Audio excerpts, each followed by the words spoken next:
We now have great honor in presenting to you our brother Ahmed Deedat from the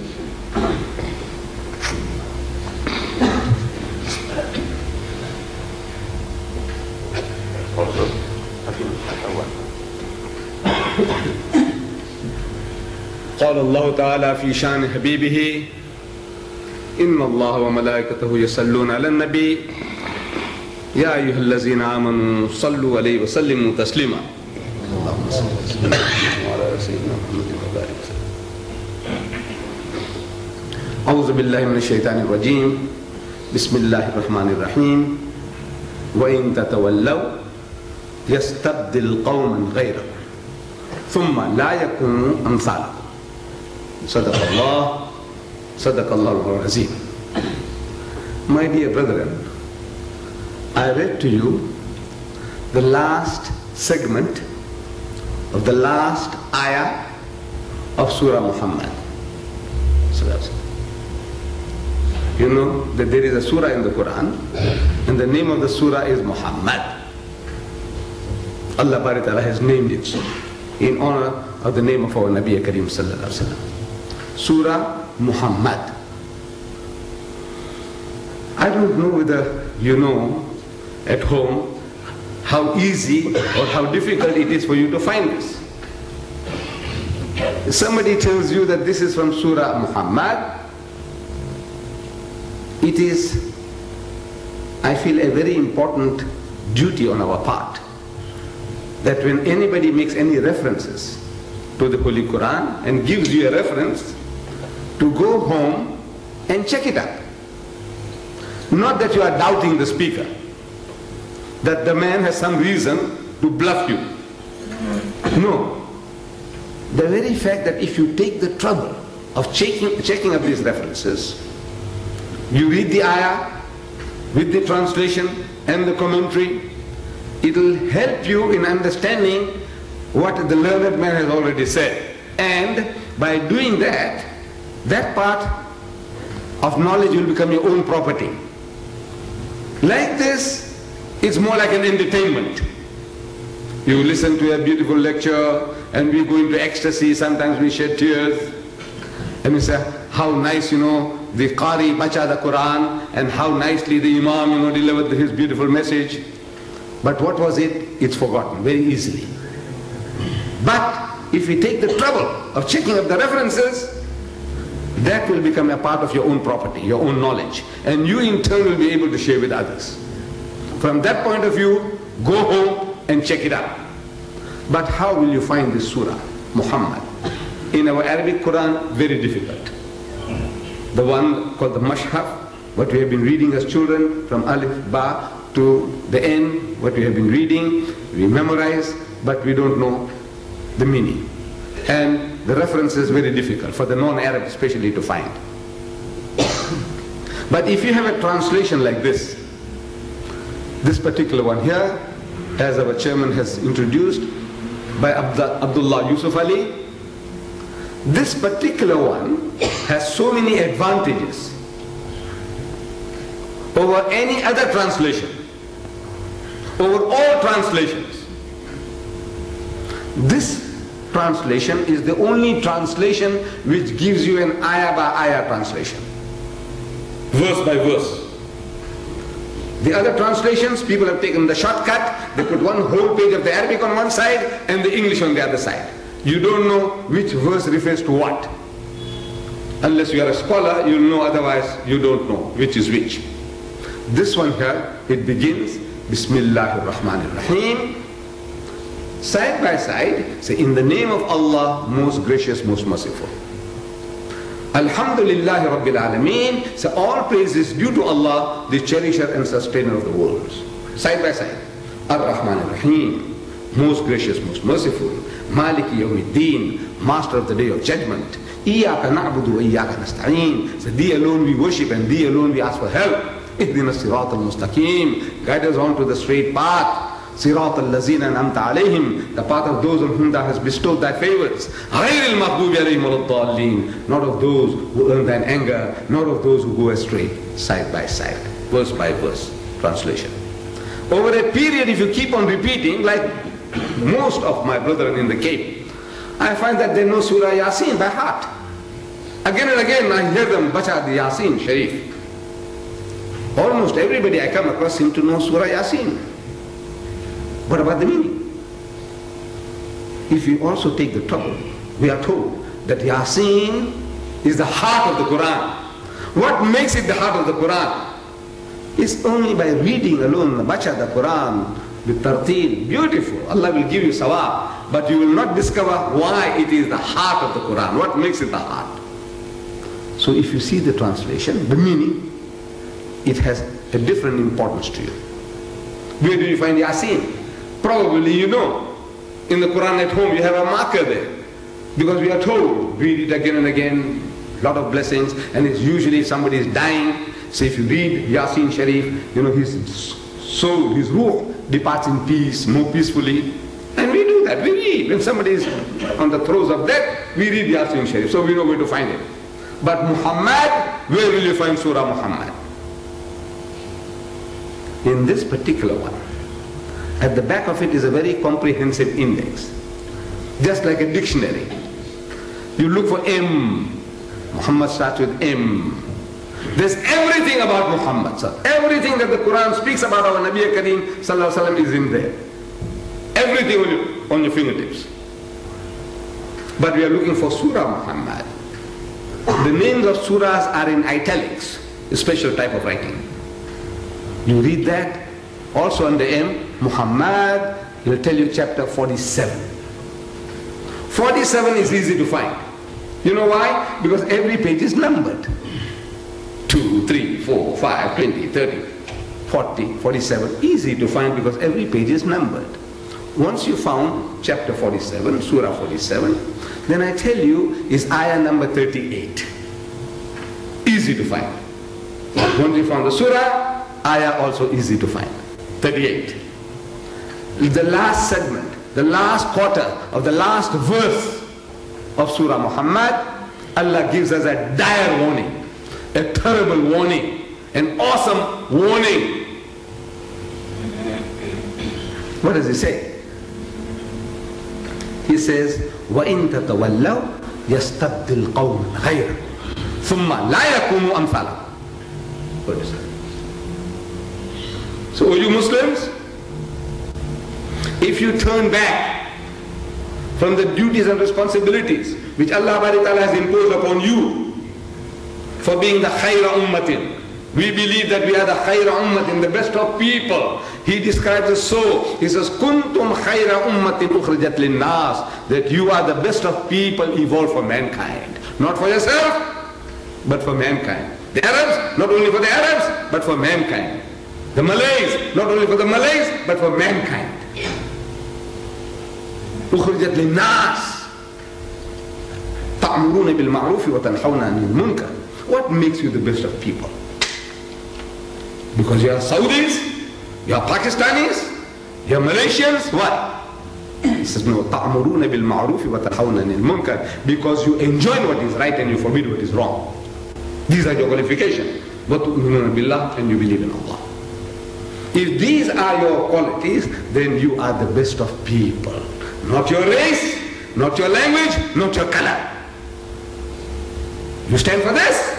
تأمرون بالمعروف وتنحون عن المنكر وتؤمنون بالله. You are the best of people.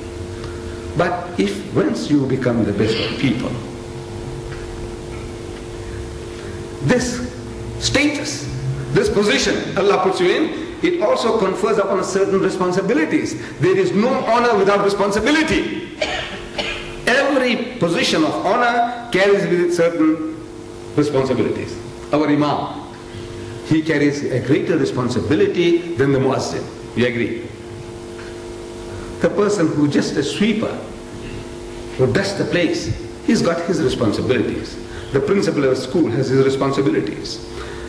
The headmaster of the school has his responsibilities. The manager, you are a manager, you have certain responsibilities. You are the ruler in the country, you have your responsibilities. In the house, you have your responsibilities. There is no position of honor without responsibility. You can't get honor, prestige, status, and you have nothing to do. Once you are khayra ummatin, best of people, it carries that amount of responsibility. So Allah Bari Ta'ala, in this day and age, He has chosen us. And He is warning us that, O Muslims, if you turn back from your duties and responsibilities, which He has imposed upon you, for giving you this high and noble status, He will substitute in your place another people.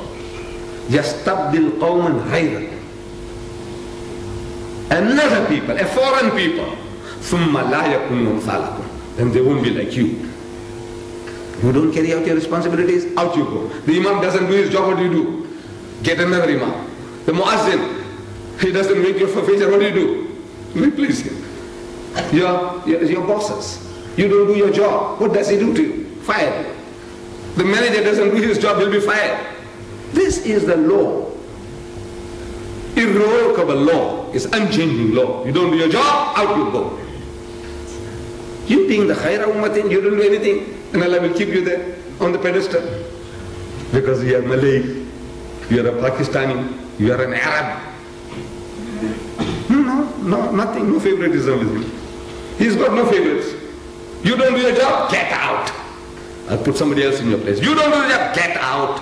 I'll put somebody else in your place. That's his law.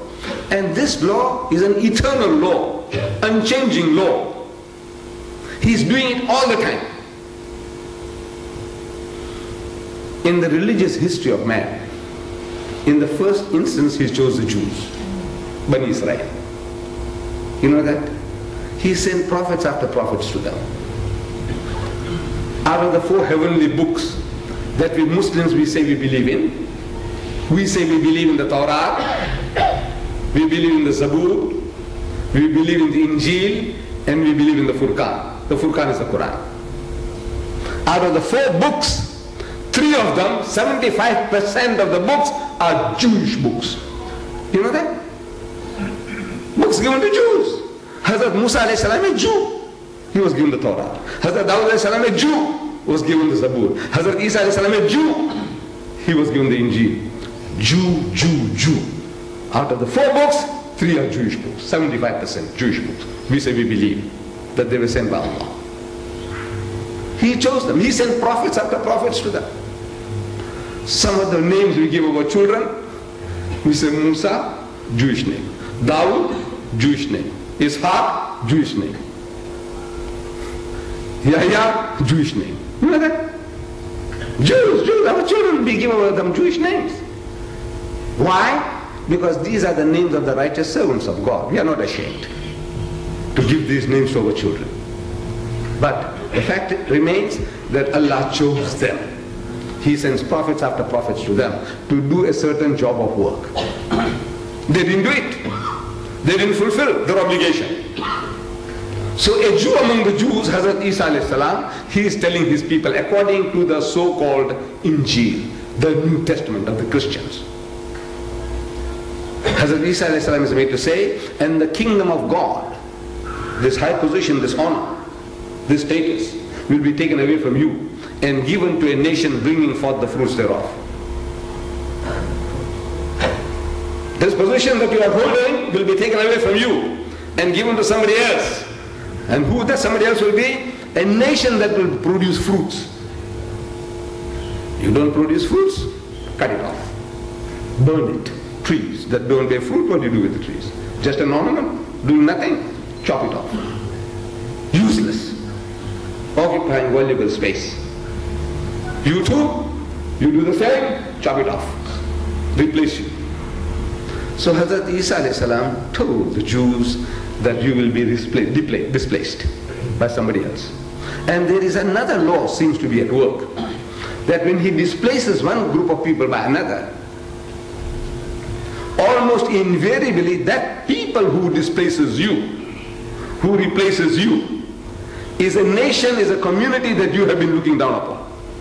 That's Allah's punishment. The one you look down upon the most, He makes them to sit on your head. You're looking down upon the Bantus, then one day Allah will make them to sit on your head. You look down upon the Bushman, the Hottentot, you can make them to sit on your head. The people you are looking down upon, He says, make them to sit on your head. Now you feel something. You still feel that we were the master race, we are less and that. Down in the gutter, you serve now. In Syria, the Muslims, the Sunnis, people like you and me, we are the Sunnis. We say we follow the Sunnah, the example of the Prophet ﷺ. The Sunnis, 80% of the people are Sunnis.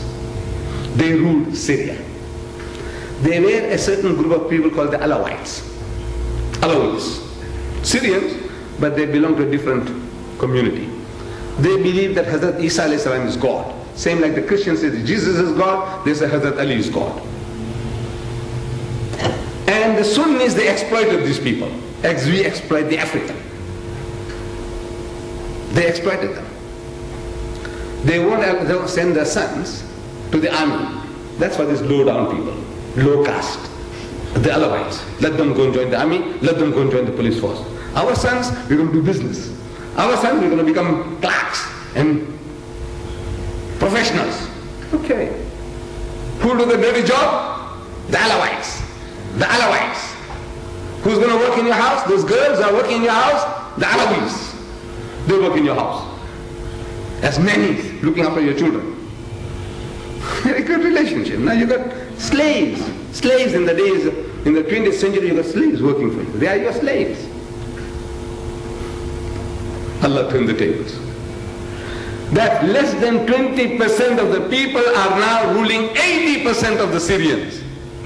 Unimaginable, you can imagine it. يَسْتَبْدِلْ قَوْمًا غَيْرَهُ. There is a law at work. Why won't you learn? You don't do the job. You don't dirty your hands. No, you don't dirty your hands. You don't do policing. You don't join the army. Now this guy must be this low caste. That low caste fellow. Right. So now he's got the army, the weapons, one day coup d'etat, toppling the government, and he's now set in position. The 20% is ever there to subjugate you and keep you down. 80% is keeping 80% down. Allah Bari Ta'ala, in His wisdom, He displaced the Jews. By who? By the Arabs. These Jews were looking down upon the Arabs for 3,000 years. They said, you see, Father Ibrahim alayhi salam, he had two wives, Sarah and Hajara. They say, the Jews, that Sarah was his legitimate wife. He entered into a contract with her. But Hagar, this Hajara, was a bondwoman, a slave woman. She was actually a princess of Egypt. The ruler of Egypt, he presented her to him. But the Jews, because of their hatred, they say she was a bondwoman, a slave woman. As such, her children count for nothing. They call the Arabs Hagarines, children of Hagar, Hagarines. And the religion is Hagarism. This is the insulting way they speak about the Arabs, their cousins, and the religion, Hagarism. For 3,000 years they were looking down. I think there might be some windows open on the top. There is a draft coming directly. So it can't be air conditioned. I think it must be some windows. Is there a floor on the top? Because I can see the draft is coming right on my head. I don't know how long I will last with this cold. You know, I'm getting colder by the minute. Yeah, it's warmer here. There is a world of difference. If your president can come a little closer, it will be much nicer. So they were looking down upon the Arab cousins. Good for nothing. In the sight of the Jews, the Arabs are good for nothing. Barbarians, illiterates, ummi people. And Allah Bari Ta'ala chooses them and makes them to sit on the heads of the Jews. But you know, once He puts you on the pedestal, He is not forever. You have to do the work, produce the fruits. You don't produce the fruits, يَسْتَبْدِلْ قَوْمًا غَيْرَهُ. He will substitute in your place another people. That's the law. Allah, why don't people learn? That's the law. So the Muslims spread out. They went as far as Spain, as far as the Atlantic coast. They went and conquered Spain, and they ruled that country for 800 years. Muslims ruled the European nation, Spain, for 800 years. No Christian nation has ever ruled Muslims for that period of time. Do you know that? The longest that they ever ruled was in Mozambique. The Portuguese. See, Mozambique is a Muslim territory. Even today, 60% of the people of Mozambique are Muslims. Here, next door to us. This place was an Arab outpost, trading post. And there was a governor there when the Portuguese came along and conquered them. There was a governor by the name of Musa bin Baik. Musa bin Baik was the governor of that territory. When the Portuguese, with his superior gun power, he came and knocked hells into them and conquered the place. Whose place? Musa bin Baik. They couldn't say Musa bin Baik, so they say Mozambique. That's how the name Mozambique comes about. The Muslims went in this, crossed the straits, the sea between Africa and Spain, and landed at a place, Jabal. They called that mountain Jabal al-Tariq. Tariq was the commander who crossed over from Africa to Spain, and the place where they landed, they call that mount Jabal al-Tariq. Now, the Westerners, they call it Gibraltar. Jabal al-Tariq, they say Gibraltar. The Muslims went as far as the Philippines. They had the trading post there. Ma'manullah. By the help of Allah, they reached there. Ma'manullah. They say Manila. Muslim. The longest that the Christians ever ruled Muslims was in Mozambique for 500 years. They ruled your motherland, Indonesia, for 300 years, the Dutch. 300 years. Longest was in Mozambique, 500 years. The Muslims ruled Spain for 800 years. What were they doing? Muslims were having a jolly good time, Allah. As the Afrikaner is having now, here, the white man, same thing. The Muslim was same position. In Spain for 800 years he had it. The Afrikaner is here only for 300 years. He's having a good time. The halwa and the nice things here. He's having it only for 300 years. The Muslims had it for 800 years. And they're listening to the dire warnings of the Quran. Allah is warning them.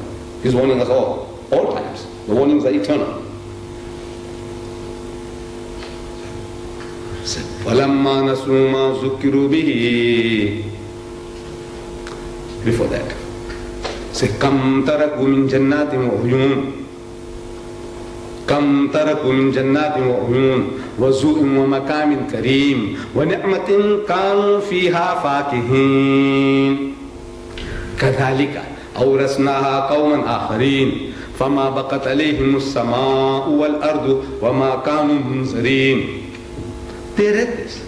They read in the Salat, during the Quranic, the rakats, in our Salat, they read. During the Taraweeh, they read. And they read the Tilawat in the homes, they read. These are Arabs. They understood what they were reading. It was the language. In our case, we have a lame excuse for saying, we don't understand. It's an excuse we have, but we don't understand what we read. Allah has given us warning, but this is like water on duck's back because we didn't know what the warnings were about. So now, I want to put you in a dangerous situation. I said, look, get the translation. So you won't have any more excuses. That's why you are afraid. Don't buy it. You are in deeper trouble. Yes. Now you want to read, Allah is telling you this, say, man. And if you don't heed the warning, double trouble. You'd rather be in single trouble. Just say, I didn't know. If you think you'll get away with that. The Arab is reading this in his own mother tongue. And Allah is warning him. Kam taraku min jannatin wa uyun. So how many were the gardens and the fountains they left behind? Wazu'in wa makamin kareem. And cornfields and monumental buildings. Wa ni'matin kanu fiha fakihin. And wealth and the amenities of life in which they took so much delight. Kathalika. Awrasnaha qawman akharin. That's other people we made to inherit these things. فَمَا بَقَتْ عَلَيْهِمُ السَّمَاءُ وَالْأَرْضُ وَمَا كَانُوا مُنْظَرِينَ. And neither the heavens nor the earth shed a tear for them, nor was respite given to them anymore. They read it. But when they read it, they're thinking about the Egyptians. They are thinking about the Egyptians, the fool, the Pharaoh. Allah, look at them. the garden they had and the fountain they had and the monumental building, the pyramids and the Sphinx. Oh, what they had. And confused, everything they had, riches. One of the most richest civilized nation at the time was Egypt. And the fool, he didn't heed the warning. Allah sends plague after plague, warnings after warnings. He didn't heed. Eventually Allah destroyed him in the Red Sea. Drowned him and his hordes and his troops. He drowned him in the Red Sea. You see that fool? He didn't learn. He didn't learn. See what Allah did to him? The fool doesn't know that he is in the firing line now.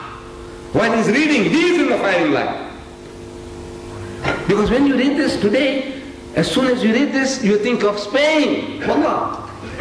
You know, if you ever go to Spain, if you ever visit that country,